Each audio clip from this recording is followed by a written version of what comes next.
राधे कृष्णा दोस्तों। भक्त का प्रेम। एक संत बरसाना में रहते थे। हर दिन वह सुबह उठकर यमुना जी में स्नान करके किशोरी जी के दर्शन करने जाया करते थे।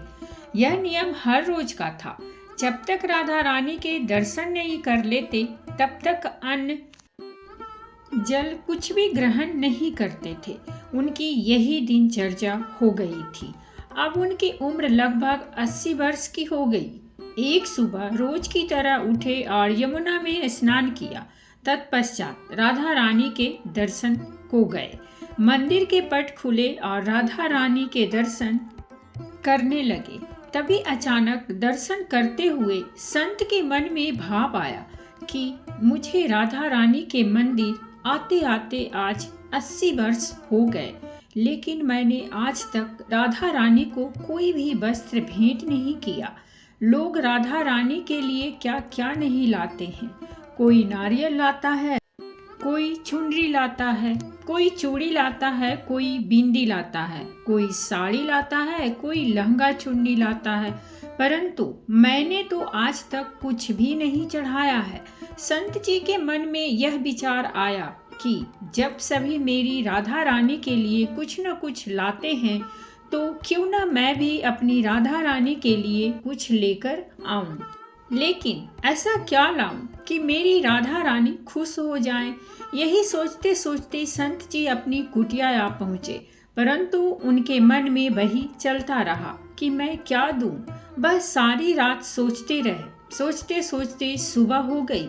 सुबह उठकर स्नान किया और उस दिन उन्होंने अपनी कुटिया में ही राधा रानी के दर्शन कर तथा पूजन कर लिया।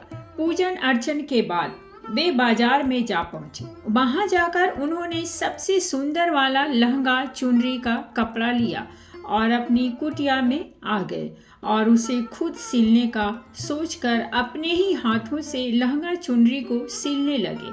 उन्होंने उन कपड़ों में सुंदर से सुंदर गोटा लगाकर जब उन वस्त्रों को पूरी तरह से तैयार कर लिया तो मन ही मन सोचा कि इस लहंगा चुनरी को जब मैं अपनी किशोरी जी को पहनाऊंगा तो वे बहुत ही सुंदर लगेंगी। ऐसा सोचकर संत मन ही मन भाव विभोर हो मुस्कुराने लगे। अगले दिन संत जी उस लहंगा चुनरी को ले राधा रानी के मंदिर की ओर चल दिए। वे मंदिर की सीढ़ियां चढ़ने के साथ साथ अपने मन में सोच रहे थे, आज मैं अपने हाथों से बनी हुई पोशाक अपनी राधा रानी को पहनाऊंगा। इस पोशाक में मेरी किशोरी जी बड़ी सुंदर दिखेंगी। सीढ़ियां चढ़ते हुए अचानक एक बरसाना की छोटी सी लड़की आई और बाबा से कहने लगी, बाबा आज तो तुम बहुत खुश लग रहे हो, क्या बात है?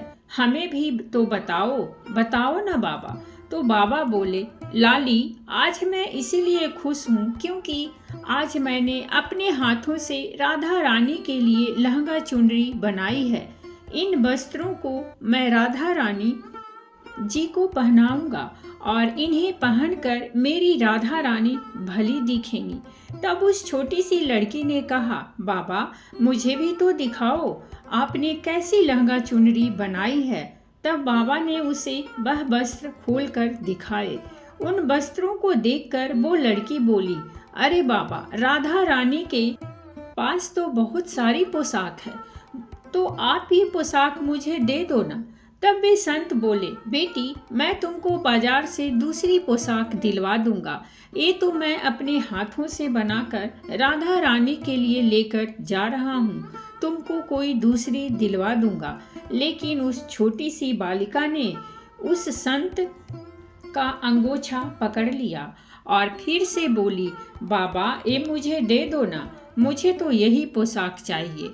उधर संत भी जिद करने लगे कि मैं तो दूसरी दिलवाऊंगा, ये नहीं दूंगा। लेकिन वो बच्ची भी इतनी आतुर हो गई थी कि वह संत के हाथ से पोशाक छीनकर भाग गई। अब तो बाबा को बहुत ही दुख हुआ। वे सोचने लगे कि मैंने आज तक राधा रानी को कुछ नहीं चढ़ाया और आज जब पहली बार लेकर आया तो वो लाली लेकर भाग गई। मेरा तो भाग्य ही खराब है। अब क्या करूँगा। यह सोचकर संत उन्हीं सीढ़ियों पर बैठकर रोने लगे। इतने में कुछ संत वहां आए और पूछा, क्या बात है बाबा, आप क्यों रो रहे हैं। उनके पूछने पर बाबा ने उन संतों को पूरी बात बताई। तब उन संतों ने बाबा को समझाया और कहने लगे कि बाबा, आप दुखी मत हो, कल दूसरी पोशाक बनाकर राधा रानी को पहना देना।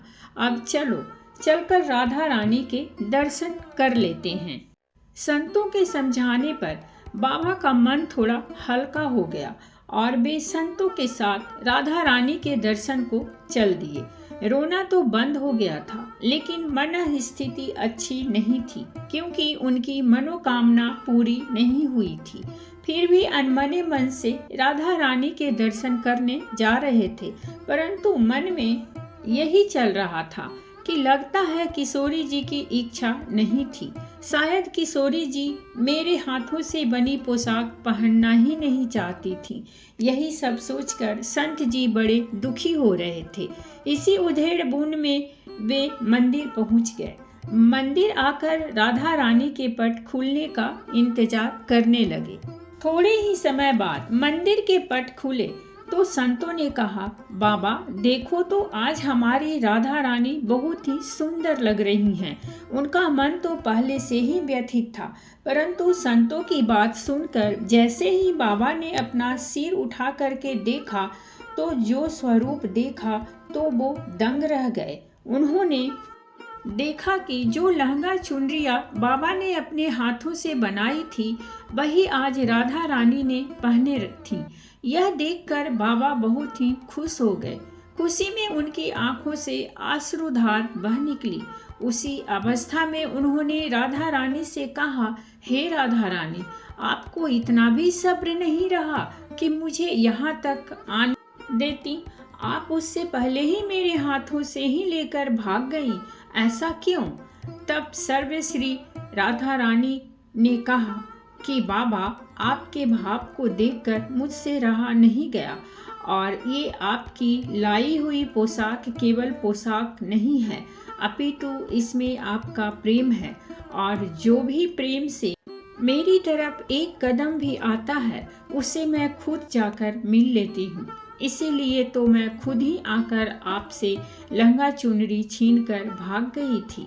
तभी तो कहा गया है कि भगवान को केवल भक्त का प्रेम ही बस में कर सकता है।